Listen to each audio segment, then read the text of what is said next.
Corona ಪ್ರತಿದಿನವೂ ಕೂಡ ಜನರನ್ನ ಬೆಚ್ಚಿ ಬೀಳಿಸುತ್ತಿರುವ ಪದ. ಕೊರೋನಾದಿಂದಾಗಿ ಇಡೀ ಜಗತ್ತೇ ಬೆಚ್ಚಿ ಬಿದ್ದಿದೆ.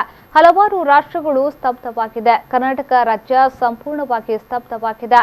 ಕೆಲವೊಂದು ಸುಳ್ಳು ಸುದ್ದಿಗಳಿಂದ ಉದ್ಯಮ ಕ್ಷೇತ್ರವು ನಷ್ಟದತ್ತ ಸಾಗಿದೆ. ಮೀನು ವ್ಯಾಪಾರದಲ್ಲಿ ಈ ಕೊರೋನಾ ವೈರಸ್ ಮಾರಕವಾಗಿದೆಯಾ? ಇಲ್ಲಿದೆ ನೋಡಿ ಮೀನು ವ್ಯಾಪಾರಿಗಳ ಸ್ಪೆಷಲ್ ರಿಪೋರ್ಟ್.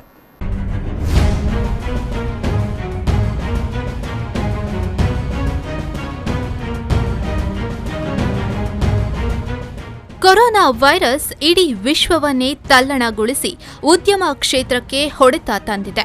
ಮಂಗಳೂರಿನಲ್ಲಿ ಮೀನುಗಾರಿಕೆಯಿಂದಲೇ ಉದ್ಯಮ ಉತ್ತಮ ಮಟ್ಟದಲ್ಲಿ ಸಾಗುತ್ತದೆ. ಕುಕ್ಕುಟೋದ್ಯಮಕ್ಕೆ ಕೊರೋನಾ ವೈರಸ್ನಿಂದ ಹೊಡೆತ ಬಿದ್ದರೆ ಮೀನುಗಾರಿಕೆಗೆ ಯಾವುದೇ ರೀತಿಯಾಗಿ ಹೊಡೆತ ಬಿದ್ದಿಲ್ಲ. ಕೊರೋನಾ ವಿಶ್ವವ್ಯಾಪ್ತಿ ಹರಡುತ್ತಿದ್ದಂತೆ ಸುಳ್ಳು ಸುದ್ದಿಗಳು ಕೂಡ ಹರಡಲಾರಂಭಿಸಿತು. ಮೀನು ಕೋಳಿ ಮಾಂಸ ತಿನ್ನುವುದರಿಂದ ಕೊರೋನಾ ಹರಡುತ್ತದೆ ಎಂಬ ಸುಳ್ಳು ಸುದ್ದಿಗಳು ಹರಡುತ್ತಿರುವುದರಿಂದ ಮೀನುಗಾರಿಕೆ ಉದ್ಯಮ ಕ್ಷೇತ್ರದಲ್ಲಿ ಮಾತ್ರ ಯಾವುದೇ ವ್ಯತ್ಯಾಸಗಳು ಕಂಡುಬಂದಿಲ್ಲ. ಮೀನು ಪ್ರಿಯರು ಮೀನು ಖರೀದಿಸುವುದು ಸ್ವಲ್ಪ ಮಟ್ಟಿಗೆ ಕಡಿಮೆಯಾಗ್ತಿದೆ ಅಷ್ಟೇ. ಇನ್ನು ಮೀನು ವ್ಯಾಪಾರಸ್ಥರು ಹೇಳುವ ಪ್ರಕಾರ ಮೀನು ವ್ಯಾಪಾರಕ್ಕೆ ಯಾವುದೇ ಹೊಡೆತ ಬಿದ್ದಿಲ್ಲ. ಮಂಗಳೂರಿನಲ್ಲಿ ಎಲ್ಲವನ್ನೂ ಸ್ಥಗಿತಗೊಳಿಸಿರುವುದರಿಂದ ಮೀನು ಮಾರಾಟ ಸ್ವಲ್ಪ ಕಡಿಮೆಯಾಗಿದೆ ಅಷ್ಟೇ.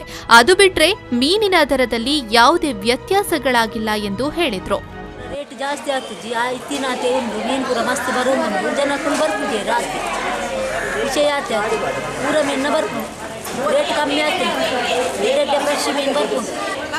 ఉందులో బయట మీను కడల మీను వైరస్ లేదు ఓలేదు ఫ్రెష్ మీను కనుక అంతంత మీను కనుక మార్గం ఎక్కువ వాళ్ళ నరక మీనుల కనిపించారు. ఇంకా ಹೆಚ್ಚು ಲಾಭಾలు ಇಚ್ಚಿದೆ. ತುಂಬದಲ್ಲ ಮೀನಿಗೆ ಕಡಲಿಗೆ ಓಟುಕೋవాలి ಮೀನ್ಲ ಇಚ್ಚಿ.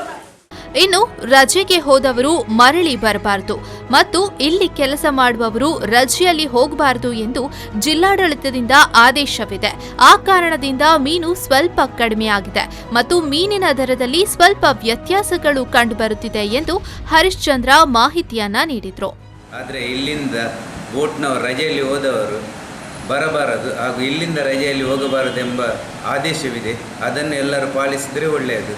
ಈಗ ಎವರೇಜ್ ಆಗಿ ಮೀನಿಗೆ ಸಾಧಾರಣ ರೇಟ್ ಇದೆ.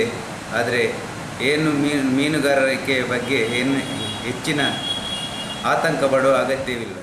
ಒಟ್ಟಿನಲ್ಲಿ ಕೊರೋನಾ ವೈರಸ್ನಿಂದ ಎಲ್ಲ ಉದ್ಯಮ ಕ್ಷೇತ್ರಗಳು ಬಾಗಿಲು ಮುಚ್ಚಿಕೊಂಡು ಕುಳಿತಿದೆ. ಆದರೆ ಮೀನಿನ ದರದಲ್ಲಿ ಸ್ವಲ್ಪ ವ್ಯತ್ಯಾಸಗಳು ಕಂಡುಬಂದರೆ ಮೀನುಗಾರಿಕಾ ಕ್ಷೇತ್ರ ಸ್ವಲ್ಪ ಜೀವಂತವಾಗಿದೆ ಎಂದು ಹೇಳಬಹುದು. ಶರತ್ ಸಾಲ್ಯಾನ್, V4 News 24/7 ಮಂಗಳೂರು.